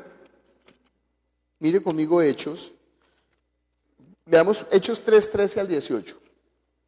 Pedro vio esto como una oportunidad y se dirigió a la multitud. Pueblo de Israel, dijo, ¿qué hay de sorprendente en esto? ¿Y por qué nos quedan viendo como si hubiéramos hecho caminar a este hombre con nuestro propio poder o nuestra propia rectitud? Pues ese es el Dios de Abraham, de Isaac y de Jacob, el Dios de todos nuestros antepasados, quien dio gloria a su siervo Jesús al hacer este milagro. Es el mismo Jesús a quienes ustedes rechazaron y entregaron a Pilato, a pesar de que Pilato había decidido ponerlo en libertad. Ustedes rechazaron a ese santo y justo y en su lugar exigieron que soltaran a un asesino. Ustedes mataron al autor de la vida, pero Dios lo levantó de los muertos y nosotros somos testigos de ese hecho. Por la fe en el nombre de Jesús, este hombre fue sanado. Y ustedes saben que él antes era un inválido. La fe en el nombre de Jesús, lo ha sanado delante de sus propios ojos. Amigos, yo entiendo que lo que ustedes y sus líderes le hicieron a Jesús fue hecho en ignorancia, pero Dios estaba cumpliendo lo que los profetas predijeron acerca del Mesías, que él tenía que sufrir estas cosas. 19. Ahora pues, arrepiéntanse de sus pecados y vuelvan a Dios para que sus pecados sean borrados. Entonces, de la presencia del Señor vendrán tiempos de refrigerio y Él les enviará nuevamente a Jesús, el Mesías designado para ustedes. Imagínense, ese fue el juicio popular. Es que ellos escogieron entre Pilatos, que era la autoridad, sacó a dos. A Barrabás, que era un bandido, un malvado, y a Jesús. Pilato quería soltarlo, no solamente eso, sino que a Jesús lo habían torturado Pilato lo torturó para que Jesús despertara en ellos la conmiseración y para que lo libraran. Usted sabe, ¿no? Si uno ve a alguien muy arrogante, muy bien, pues pégale, pero después que lo ve sangrando dice, ay no, ya no le pegue más. Ya, ¿sí? Hasta el más malvado se mueve a misericordia si lo ve ya mal, a no ser que el que esté golpeado sea ¿quién? Un malvado. Si nosotros viéramos que los papás de los niños que Garavito asesinó vinieran y le pegaran a Garavito, ¿qué diríamos nosotros? ¿No le pegue? Nosotros decíamos, pégale más duro. Es más, nosotros nos sumamos a pegarle. Nosotros ayudaríamos a escupirlo, ayudaríamos a tirarle palos, Así fue con Jesús. ¿Se da cuenta de ese juicio popular? La gente dijo, ¿él es qué? Culpable. ¿Culpable de qué? ¿Culpable de qué? ¿Qué era lo que ellos no concebían que Jesús estuviera haciendo? Él estaba diciendo que él era el Hijo de Dios haciéndose igual a Dios. Y esa blasfemia no podía ser perdonada, porque se estaba metiendo con lo más sagrado, con lo más santo para los judíos, que era el nombre de Dios. ¿Cómo es posible que este está diciendo que es el Hijo de Dios? Vamos a matarlo, vamos a crucificarlo, vamos a borrar su nombre, que no se haya más memoria de él, Es un malvado, aunque haya hecho bienes, pero es un malvado. Aunque haya sanado, pero es un malvado. Porque está declarando, su declaración es que Él es el Hijo de Dios. Pero Él al declarar que Él es el Hijo de Dios, Él está dando este testimonio del Padre que no vemos. Porque ¿qué prueba más tendríamos nosotros de que, mire, yo no sé sus vidas, pero una cosa les puedo asegurar de cada uno de los que están aquí. Cada uno tiene aquí papá y mamá, aunque no lo conozcan. Pero estoy seguro, mire, estoy seguro, todos ustedes tienen papá y mamá. ¿Por qué? ¿Por qué estoy tan seguro de eso? No es que ustedes están aquí. Si no fuera así, no estarían aquí, no podrían estar aquí. Él está diciendo que es su Dios, de modo que Él está haciéndose el ser igual a Dios, pero Él está dando testimonio de que Dios es el Dios viviente. Por eso lo mataron. ¿Quién va a dar testimonio que lo que Él dijo es la verdad? El Espíritu Santo levantándolo entre los muertos. Y como la muerte no pudo retenerlo, lo que está dando testimonio del Espíritu Santo es que en Él no hubo ¿qué? Pecado. Y si en Él no hubo pecado, está demostrando que su muerte podía pagar ¿qué? Por nuestro pecado. Eso es lo que el Espíritu Santo está dando testimonio. Cuando ¿usted cree en el perdón de pecados? Sí, yo creo en el perdón de pecados, pero sin entender no puede creer. Sin entender que ¿qué? Que Él es, si no cree que Él es el Hijo de Dios, no puede creer que Él es el Cristo. Porque ¿cómo va a pagar por mí un hombre como yo? ¿No ve cómo estaban los ladrones al lado de Él? Estaban los dos ladrones y estaba Jesús. Pregunta, ¿quién estaba en peor condición? En esas 3 cruces que habían allá en el Gólgota. Jesús era el que estaba en la peor condición porque lo habían torturado, lo habían golpeado, lo habían deformado, lo habían, mejor dicho, lo dejaron como un guiñapo. Y está Jesús ahí, ¿no? Y usted vio cómo la gente se burlaba de Él. Porque están viendo, es verdad, ¿qué? Él no es el Hijo de Dios. No ve que, imagínese uno ver a una persona que está muriendo en esa condición tan salvaje y burlarse.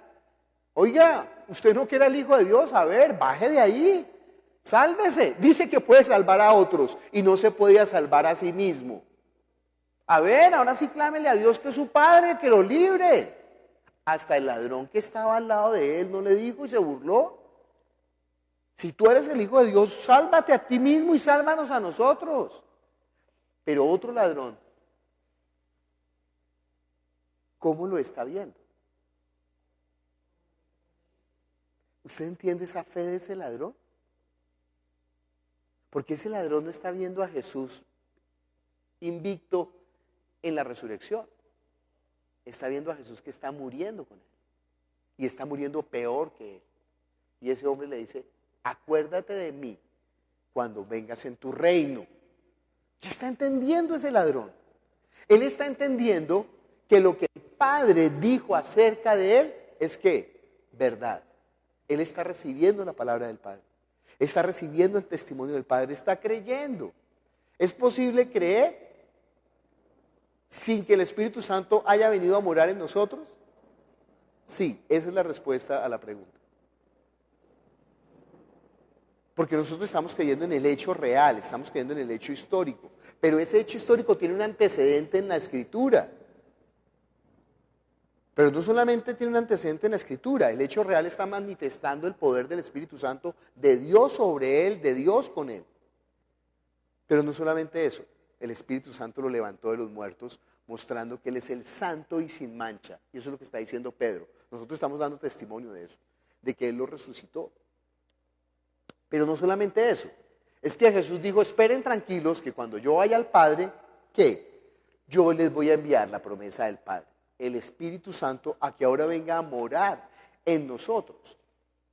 Y ese Espíritu Santo, a los que han recibido la palabra, fíjense que no es que yo iba caminando por ahí de pronto, ahora recibo el Espíritu Santo. No. Primero tengo que recibir ¿qué?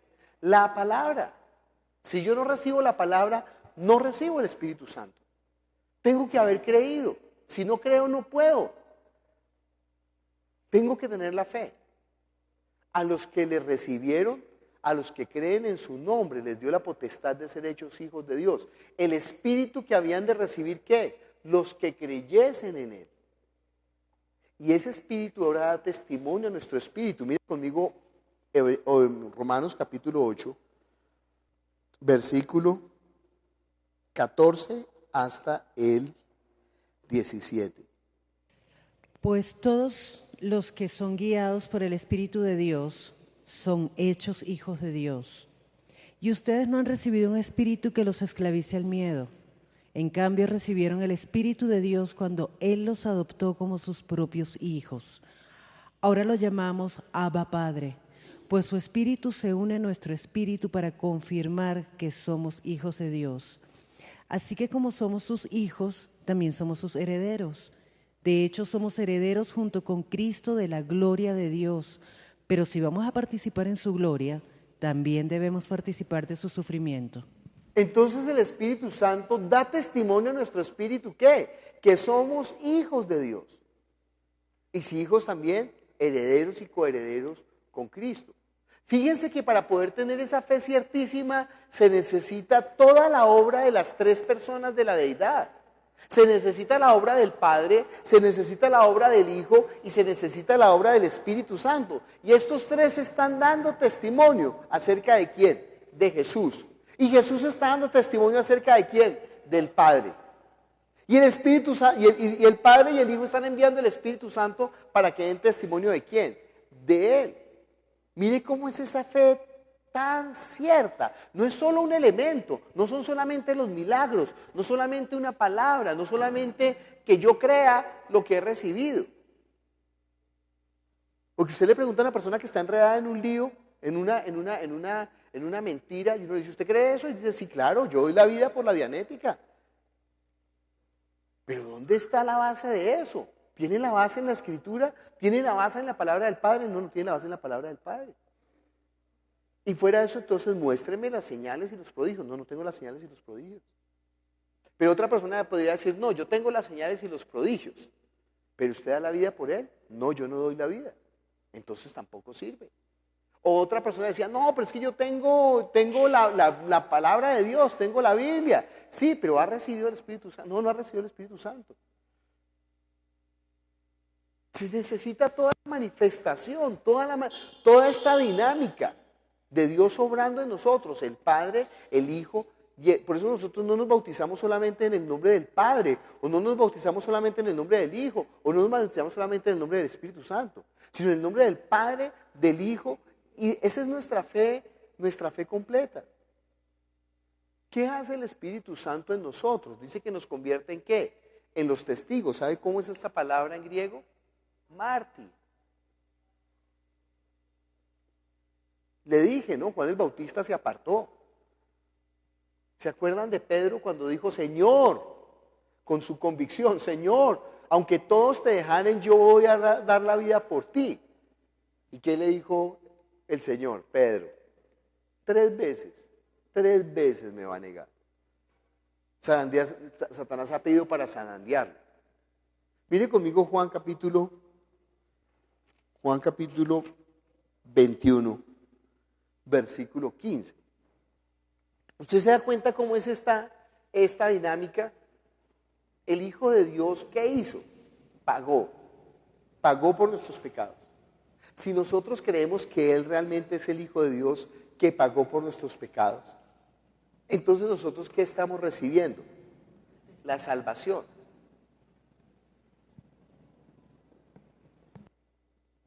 Fíjese que, ¿qué es la salvación? ¿Quién dio la ley? Dios. ¿Y qué hace la ley en nosotros? Nos condena, muestra nuestra condición. Una persona vive en una situación, ¿no? Y entonces me habló de esa situación y entonces me dijo, entonces yo cometí ese pecado. Entonces yo ¿qué le dije? No, tranquilo, ese no es pecado. No, nadie puede recibir la salvación de esa manera. Si una persona asesinó, ¿qué es? Asesino. Si adulteró, ¿qué es? Adúltero. Si es ladrón, ¿qué es? Ladrón. Yo le puedo decir, no, usted no es ladrón, realmente no. La Biblia dice que es ladrón. Pero la Biblia dice que Jesús, ¿qué? Pagó por ese pecado. Y que si Jesús pagó por ese pecado, ya nadie lo puede acusar de ese pecado. ¿Él es pecador? ¿Sí o no? Él cometió el pecado. Pero ahora, ¿la ley puede juzgarlo? No, porque ya Jesús pagó. Si ya Jesús pagó, ya esa deuda no le es contada a él. Porque no es que ya Jesús pagó. Entonces la persona me decía, entonces, sí, una persona que se separó y se volvió a casar. Y entonces me dijo, yo estoy en adulterio. ¿Sí o no? ¿Qué le dije yo? Sí, usted cometió adulterio. Y entonces Jesús no me perdona. Y entonces yo dije, ¿perdona a los asesinos? ¿Perdona a los ladrones? ¿Perdona a los adúlteros? Bueno, usted sabe, la religión enseña que a los adúlteros no. Una persona puede cometer homosexualismo, puede hacer, pero sí, puede cometer fornicación, pero si comete adulterio, no lo perdona en la religión. Pero Pablo dijo, mire, ¿cuál sería el peor pecado? El peor pecado sería perseguir a la iglesia. Porque no es que la iglesia es la niña de sus ojos, su esposa amada. Y Pablo persiguió a la iglesia y mató al primer mártir cristiano, lo mató Pablo.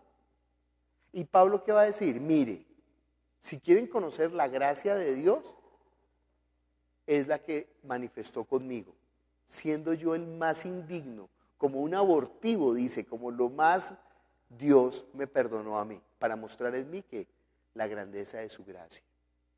Si me perdonó a mí, dice Pablo, perdona a quién, a cualquiera. ¿Perseguir a la iglesia? Ay, no, porque están persiguiendo a la iglesia, Dios no lo va a perdonar. Dios lo perdona. Dios lo perdona. Usted no, pero Dios lo perdona. ¿Qué está haciendo? No se preocupe, Dios lo perdona. ¿Cuál es el único pecado que no perdona a Dios? No recibir el amor a la verdad, no recibir el perdón de los pecados, tratar de justificarse por sí mismo, tratar de decir, no, espere un momento, yo no soy tan malo, venga y arreglemos las cuentas, yo voy a pagar por mis deudas. ¿Sabe qué? Es culpable. Está bajo la ley. ¿Ha desechado qué? La gracia de Dios. Y uno podía pensar entonces que eso es una excusa para vivir en el pecado. Entonces es hijo del diablo. ¿Se acuerdan? Leímos primera de Juan. Si alguno dice que no ha cometido pecado, ¿qué? Es mentiroso y está haciendo a Dios mentiroso. Pero miren primera de Juan capítulo 3. Primera de Juan, ya vamos a Juan 21. Primera de Juan, capítulo 3, versículo 8 hasta el 9. Sin embargo, cuando alguien sigue pecando, demuestra que pertenece al diablo, el cual peca desde el principio, pero el Hijo de Dios vino para destruir las obras del diablo. Sigue. Los que han nacido en la familia de Dios no se caracterizan por practicar el pecado, porque la vida de Dios está en ellos, así que no pueden seguir pecando porque son hijos de Dios. ¿Se está contradiciendo Juan? No. Porque dice en primera de Juan, en el versículo 1, que si decimos que no hemos pecado, le hacemos al mentiroso y su palabra no está en nosotros. Dice, si alguno hubiere pecado, dice, os escribo esto para que no pequéis. Y si alguno hubiera pecado, abogado tenemos para con el Padre, a Jesucristo el justo. Pero aquí después dice más adelante que si alguno practicara el pecado, entonces ¿qué? Que no ha nacido de nuevo, que no es hijo de Dios, es hijo del diablo. Entonces, ¿qué es el? Yo conocí un pastor, bueno, mire, este hombre era tan bueno de verdad, pero él decía que él no cometía pecado. Y entonces yo escuché esto por una persona y la persona venía siempre afligida, porque ella se congregaba en esa iglesia, y venía siempre afligida diciendo, pastor, y yo no sé qué hacer. Porque imagínense la condenación de esta persona. El pastor siempre enseñaba, si una persona ha nacido de nuevo, ¿qué? No comete pecado. ¿Ustedes se imaginan cómo sería esa congregación? El pastor con una cara feliz y todos los miembros que con la cara en el piso. Porque no ve que nosotros pecamos de tantas maneras, con nuestro pensamiento, con nuestra palabra, con nuestra acción. Entonces ella me presentó al pastor, yo quería conocerlo, yo quiero conocer a ese personaje. Yo me imaginé que era un malvado, ¿no? Y cuando lo conocí, no, el hombre más bueno del mundo. Y entonces, ¿cuál fue mi primera pregunta a él? Pastor, ¿de verdad usted no comete pecado?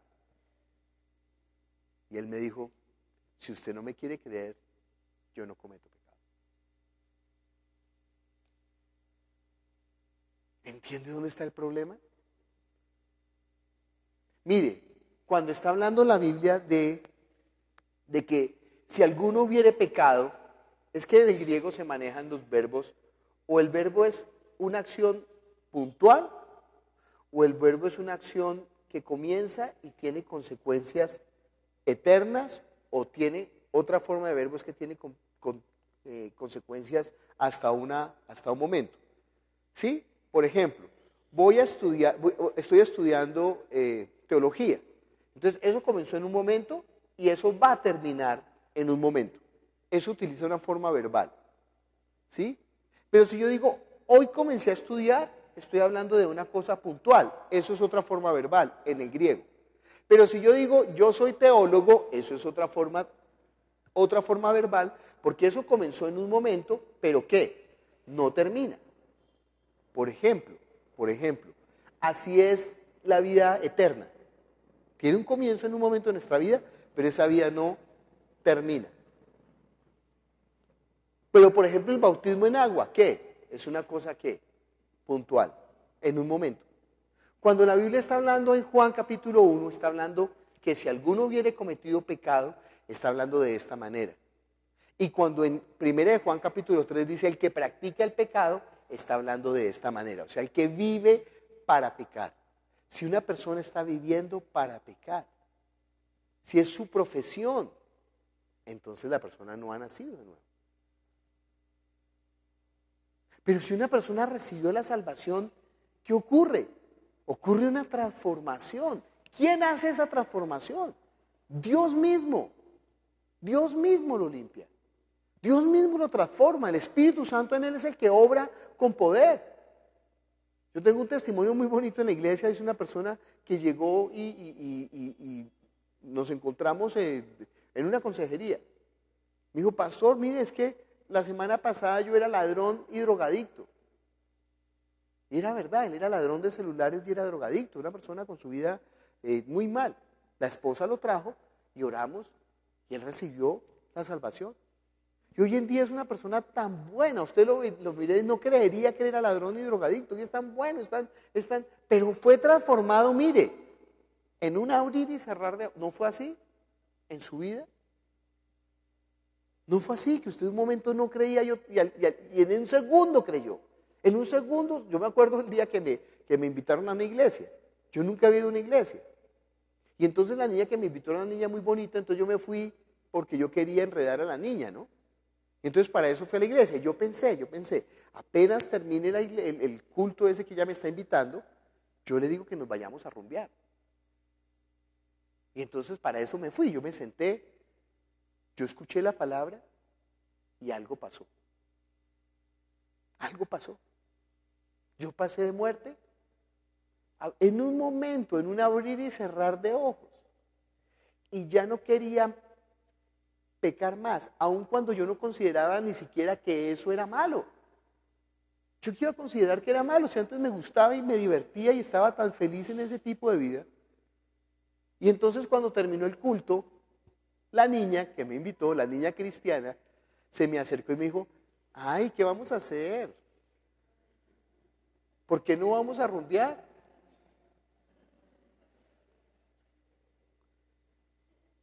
Y yo ya no quería. Y yo le dije, no quiero, me voy para casa. En un momento, en un abrir y cerrar de ojos. ¿Quién obró? La palabra de Dios. Entonces, esa es la obra del Espíritu Santo en nosotros. ¿Quién nos cambió? ¿Quién nos transformó? No fue por nosotros mismos. No fuimos nosotros en el esfuerzo de nuestra... Eso es lo que enseña la religión. Venga, esfuércese, esfuércese. Pero ¿qué enseña la vida de fe? Venga a Jesús, acérquese a Jesús. Deje que Él obre, deje que Él lo transforme. Deje que... ¿Qué dice la religión cuando al pecado? Entonces usted tiene que dejar de pecar. Mire, hágame el favor, haga esta penitencia. Mire, súbase Monserrates de rodilla, aprendas el Salmo 116, vaya y haga ayuno y retírese. Y ¿qué dice Jesús? Reciba la gracia. Yo no te condeno. Venga a mí, venga a mí. Cuando yo creo que Él es el Salvador y me acerco a Él y le entrego mi vida, entonces ahora Dios va a poder obrar. ¿Se acuerdan Pedro? Ahora volvemos a Juan capítulo 21. Pedro había negado al Señor. Pedro le tuvo miedo. Y entonces, en Juan capítulo 21,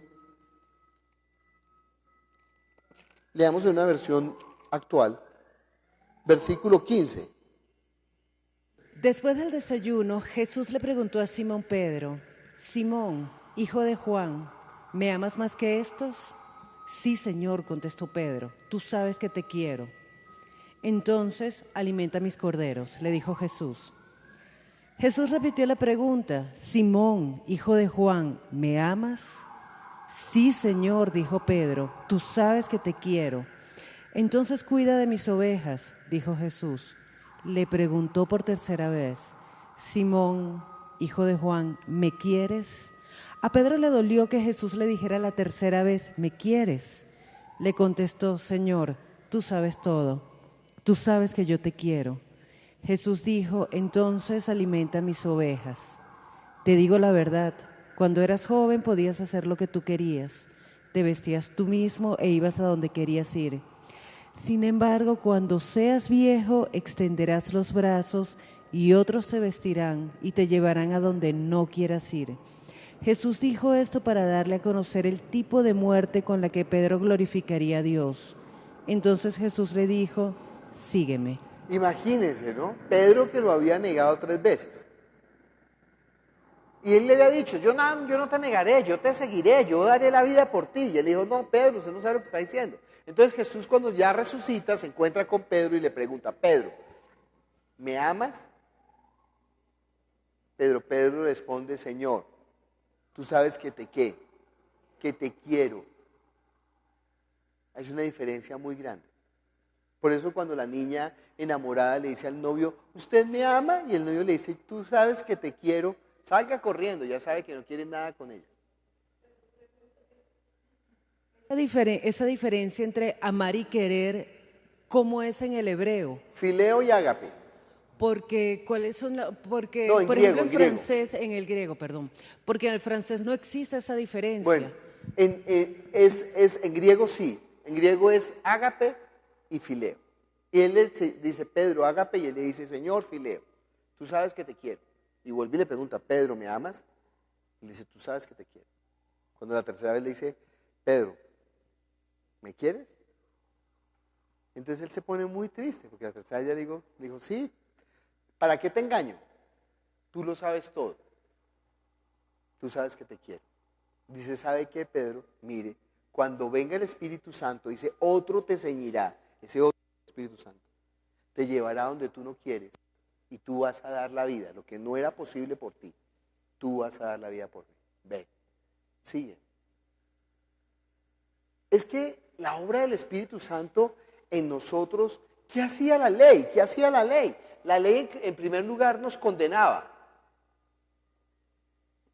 ¿Qué hacía Satanás? Nos acusaba. ¿Qué hacía Dios? Tenía que emitir su juicio sobre nosotros. Para poder emitir el juicio sobre nosotros, ¿qué se necesitaba? Pues la ley.